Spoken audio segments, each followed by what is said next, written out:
트럼프 행정부가 피난처 도시를 겨냥해 국제 여행객의 입국 심사와 통관 절차를 중단할 수 있다고 경고했습니다. 싱크홀 발생으로 일부 활주로 운영이 중단된 뉴욕 라과디아 공항의 복구 작업이 예상보다 길어지면서 폐쇄 조치가 하루 더 연장됐습니다. 마크 레빈 뉴욕시 감사원장은 인공지능 확산에 따른 경제 충격 가능성에 대비해 뉴욕시의 재정 안전장치를 강화해야 한다고 촉구했습니다. 맨해튼 펜스테이션 재개발 사업을 이끌 민간 개발사가 최종 선정되면서 본격적인 재개발 사업 단계에 돌입했습니다. 모두가 누릴 수 있는 권리, 바로 아름다움입니다. 키스는 누구나 더 쉽고 당당하게 자신의 아름다움을 즐길 수 있는 세상을 꿈꿉니다. 키스는 우리 모두의 미래가 더 아름답게 빛날 수 있도록 최선을 다할 것입니다. 당신의 아름다움의 모든 순간, 키스가 함께합니다. 한 선택이 모든 것을 바꿀 수 있습니다.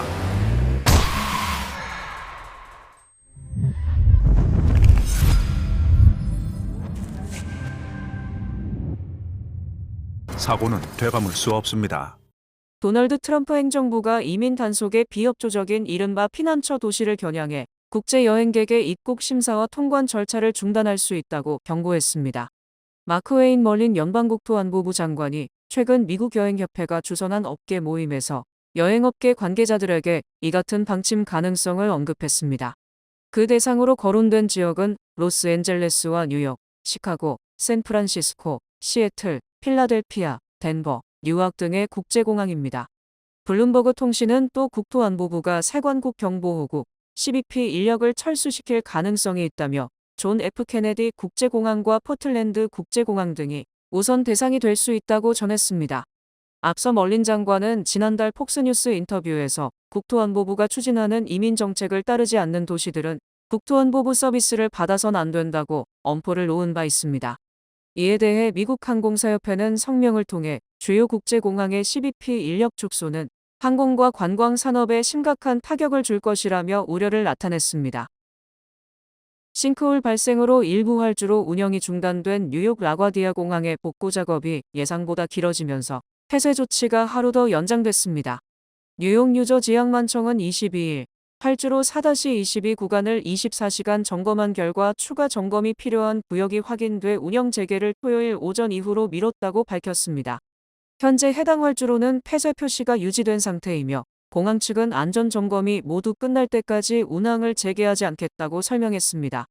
캐스린 가르시아 항만청 사무총장은 정기 점검 과정에서 싱크홀이 발견됐으며 현재 지표 투과 레이더와 시초 샘플 조사를 통해 집안 내부에 추가 이상 공간이 있는지 확인하고 있다고 설명했습니다. 당국은 예방 차원의 보수 작업도 병행하고 있으며 토요일 오전 6시까지 점검과 복구를 마치는 것을 목표로 하고 있다고 밝혔습니다. 다만 폐쇄가 이어지는 동안 일부 항공편 지연과 결항은 계속될 전망으로 이용객들에게는 출발 전 항공사 운항 정보를 반드시 확인해 달라고 당부했습니다. 마크 레빈 뉴욕시 감사원장은 인공지능 확산에 따른 경제 충격 가능성에 대비해 뉴욕시의 재정 안전장치를 강화해야 한다고 촉구했습니다.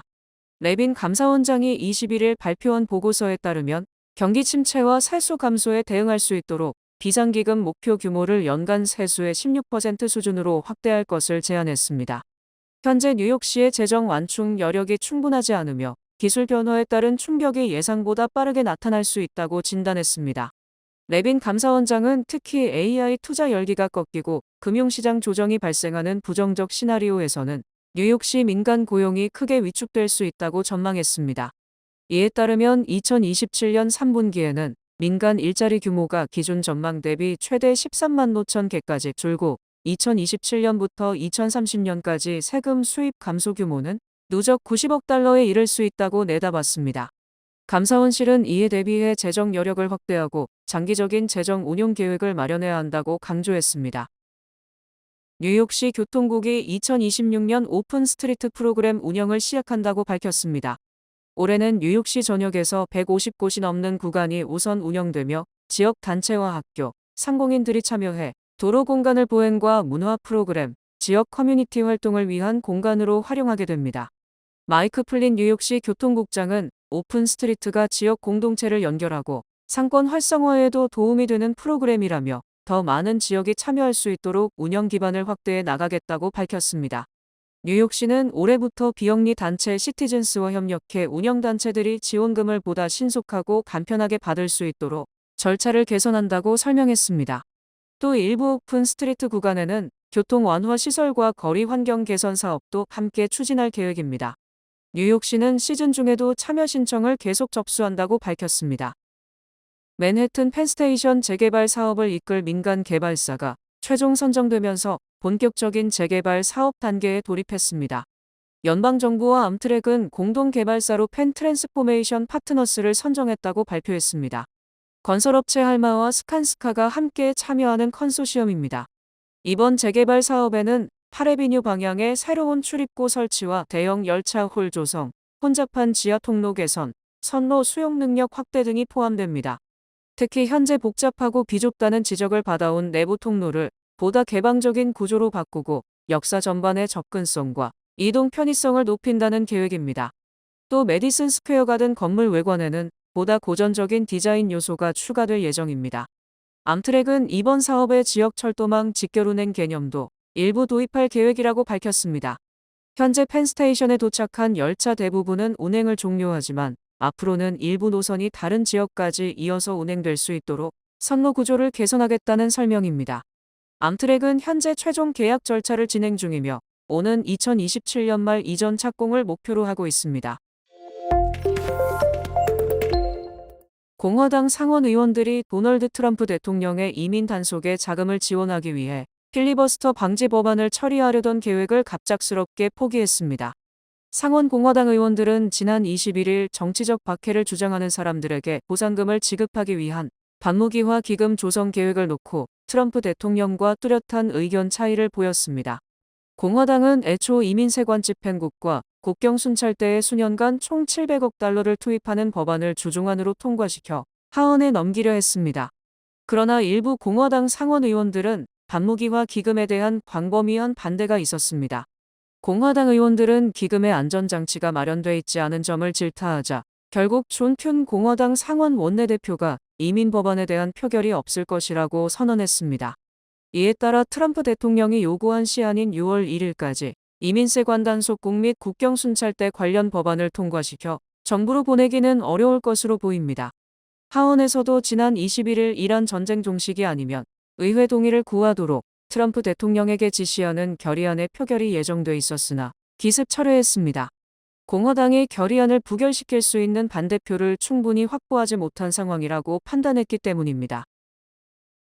도널드 트럼프 대통령은 지난 21일 냉장고와 에어컨 등에 사용되는 냉매 관련 규제를 완화하겠다고 밝혔습니다. 트럼프 대통령은 이날 백악관 집무실에서 관련 행사를 열고 냉장고와 에어컨에 과도한 비용을 부과하고 터무니없는 바이든 행정부 규제를 공식적으로 폐지함으로써 소비자 비용을 대폭 절감하고 수천 개 일자리를 보호하며 미국인들이 연간 20억 달러가 넘는 비용을 절감하는 역사적 조치를 논의하게 돼 영광이라고 밝혔습니다. 환경보호청은 바이든 전임 행정부가 2023년에 확정한 기술 전환 규칙을 수정해 슈퍼마켓, 가정용 에어컨, 반도체 칩 생산, 의약품 냉동 운송 등의 분야에서 수소불화탄소를 계속 사용할 수 있는 기한을 연장했습니다. 또한 냉동식품 운송 차량 등 도로용 냉동 운송 장비 전체를 HFC 노출 수리 의무 대상에서 제외하기로 했습니다. EPA는 이번 조치로 미국 가정과 기업이 연간 24억 달러 이상을 절감하고 이 가운데 8억 달러 이상이 슈퍼마켓 부분에서 절감될 것으로 보고 있습니다. 이번 주 모기지 금리가 6.51%로 상승하며 지난해 8월 이후 최고치를 기록해 봄철 잠재적 주택 구매자들에게 악재로 작용하고 있습니다. 프레디맥은 지난 21일 30년 고정금리 모기지 평균금리가 지난주 6.36%에서 이번 주 6.51%로 상승했다고 발표했습니다. 높은 모기지 금리와 비싼 집값 때문에 많은 잠재적 구매자가 주택 구매를 주저하면서 관망세를 보이고 있습니다. 여러 지역에서 나타나는 주택보험료 및 재산세 상승 흐름도 구매자들의 불안을 크게 가중시키고 있습니다. 올해 모기지 금리 상승은 연준이 단기 금리 완화를 시작한 후 금리가 하락했던 지난해 하반기 추세와는 정반대입니다. 지난 2월 모기지 금리가 6% 아래로 떨어지면서 3년 연속 부진했던 봄철 대출 시장이 활성화할 것이라는 기대감을 높였으나 이런 분위기는 곧 시들해졌습니다. 미국-이란 전쟁과 그에 따른 유가 상승은 인플레이션 우려를 일으켰고 봄철 주택 구매에 대한 기대감을 약화시켰습니다. 제약사 일라이릴리가 개발 중인 차세대 비만 치료제가 고도 비만 환자를 대상으로 진행한 후기 임상시험에서 비만 대사 수술을 받은 것과 유사한 수준의 체중 감량 효과를 냈다고 밝혔습니다.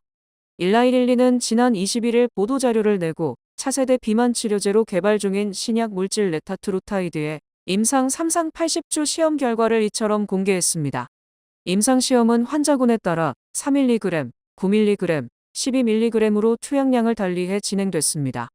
회사 측이 밝힌 시험 결과에 따르면 12mg 투약군은 80주간 평균 체중 감량이 28.3%에 달했습니다. 12mg 투약군 가운데 절반에 달하는 45.3%는 이 기간 체중 감량폭이 30%를 웃돌았는데 이는 비만 대사 수술을 받은 것과 유사한 수준에 해당한다고 일라이릴리는 설명했습니다.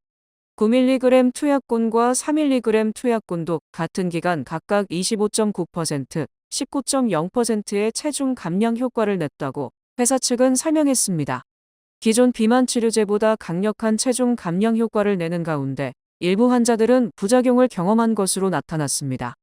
12mg 투약군 가운데 약 11%가 부작용 등을 이유로 시험 도중 약물 투여를 중단했다고 회사 측은 설명했습니다. 보고된 부작용으로는 메스꺼움이나 설사, 변비 등이 있었습니다. 코미디언 출신의 방송인 스티븐 콜베어가 진행한 CBS 간판 심야 토크쇼 더 레이트 쇼가 지난 21일 마지막 방송을 끝으로 막을 내렸습니다. 1993년 데이비드 레터맨 진행으로 시작된 뒤 33년간 이어진 심야 TV 프로그램이 역사 속으로 사라졌습니다. 콜베어는 레터맨의 뒤를 이어 2015년부터 진행을 맡아 약 11년간 프로그램을 이끌었습니다. CBS는 지난해 7월 어려운 심야 방송 환경 속에서 내린 순전히 재정적 결정이라며 프로그램 종영 계획을 공식 발표했습니다. CBS는 또 프로그램 폐지가 콘텐츠나 정치적 사안과는 무관하다고 강조했습니다. 그러나 정치권과 방송계에서는 도널드 트럼프 행정부에 대한 풍자와 비판을 이어온 콜베어의 정치적 성향이 영향을 미친 것이 아니냐는 논란이 계속됐습니다. 특히 CBS 모 회사인 파라마운트 글로벌이 트럼프 측과의 소송 문제를 둘러싸고 거액 합의를 한 직후 종영 결정이 이뤄졌다는 점에서 정치적 압박 의혹이 제기됐습니다. 뱅크 오브 오프가 특별한 혜택을 드립니다. 성공적인 비즈니스를 위한 알찬 프로모션. 지금 가까운 뱅크 오브 오프 지점에서 만나보세요. 대형은행의 안정감과 로컬은행의 따뜻한 배려로 함께하는 뱅크 오브 오프 제공입니다. 주요 단신 전해드립니다. 연방국토안보부가 이볼라 확산 대응 차원에서 최근 21일 내 콩고민주공화국, 우간다, 남수단 방문 이력에 있는 승객이 포함된 미국행 항공편의 입국 공항을 워싱턴 덜레스 국제공항으로 일원화하는 조치를 시행했습니다. 2017년형 기아 소렌토가 주차 중 화재로 불타 주택까지 전소되자 차주가 리콜 조치 지연으로 피해가 커졌다며 기아 미국 법인과 본사를 상대로 소송을 제기했습니다. 또레조르가 텍사스에서 열리는 PGA 투어 더 CJ컵 현장에서 글로벌 골프 팬들을 대상으로 베이커리 브랜드 경험을 선보입니다. 할리우드 감독 마이클 베이가 미국의 이란 군사작전 당시 격추된 전투기 조종사들의 탈출과 구조작전을 소재로 한 영화 제작에 나섭니다. 유럽연합이 중동 지역 긴장에 따른 에너지 공급 불안과 물가 상승 영향을 반영해 올해 경제성장률 전망치를 기존 1.4%에서 1.1%로 낮췄습니다. 뉴욕 남부연방지방법원에 제출된 소장에 따르면 맨해튼 제네시스 하우스에서 근무했던 전 직원이 90% 일한 신모 씨가 흑인 직원들을 향해 인종차별적 표현을 사용하고 차별적 대우가 이어졌다며 현대차 미국 법인을 상대로 소송을 제기했습니다.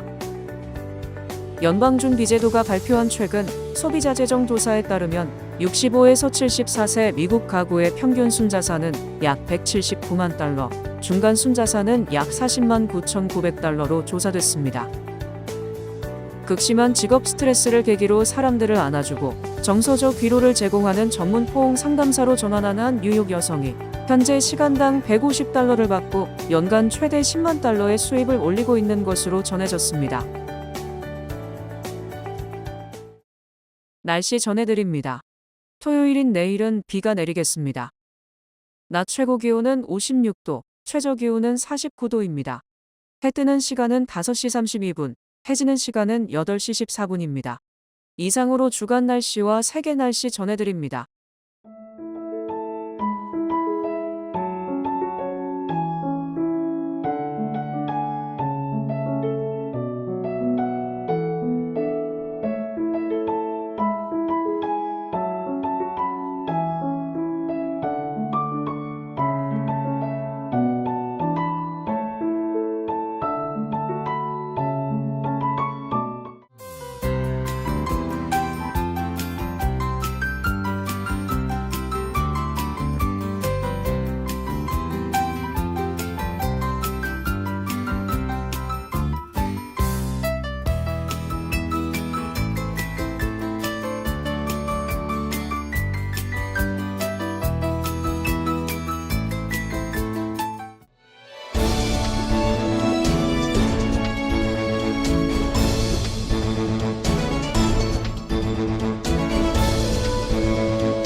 이상으로 5월 22일 금요일 TKC 뉴스데스크 여기서 마치겠습니다. 시청해주신 여러분 고맙습니다.